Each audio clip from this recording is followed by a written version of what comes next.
Holidays-nale, adu namma GT Holidays da. GT Holidays, South India's #1 travel brand. You know you are special when you're with GT Holidays.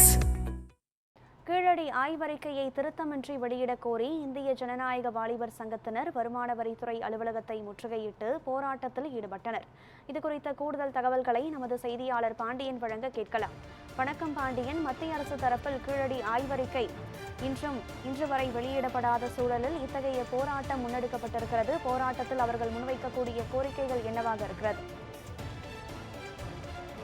நிச்சயமாக கனகதாரா, கீழடி ஆய்வறிக்கையை திருத்தமின்றி வெளியிடக் கோரி இந்திய ஜனநாயக வாலிபர் சங்கத்தினர் வருமான வரித்துறை அலுவலகத்தை முற்றுகையிட்டு போராட்டம் நடத்தி வருகின்றனர். அமர்நாத் ராமகிருஷ்ணன் தலைமையில் மத்திய தொல்லியல் துறை மேற்கொண்ட நிலையில் 2 கட்ட அகழாய்வு அறிக்கையை அமர்நாத் ராமகிருஷ்ணன் 2023 மத்திய தொல்லியல் துறையிடம் சமர்ப்பித்தார்.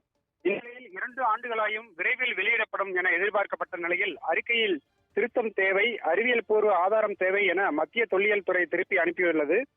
இதனைத் தொடர்ந்து இது தமிழக ஆய்வாளர்கள் தொல்லியல் ஆய்வாளர்களிடையே அதிர்ச்சியை ஏற்படுத்தியது. எனவே மத்திய தொல்லியல் துறை கீழடி அகழாய்வு அறிக்கையை தாமதமின்றி வெளியிட வேண்டும், கீழடி அறிக்கையை திருத்தமின்றி உள்ளதுபடி வெளியிட வேண்டும் என வலியுறுத்தி இந்திய ஜனநாயக வாலிபர் சங்கத்தினர் மதுரை வருமான வரித்துறை பிபிகுளம் அருகே உள்ள அலுவலகத்தை முற்றுகையிட்டு போராட்டம் நடத்தி வருகின்றனர்.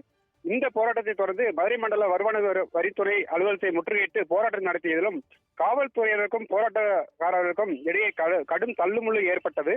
இதனைத் தொடர்ந்து போராட்டக்காரர்களை போலீசார் கைது செய்து தனியார் மண்டபத்தில் அழைத்து சென்றனர். கனகதாரா, விவரங்களை வழங்கியமைக்கு நன்றி பாண்டியன்.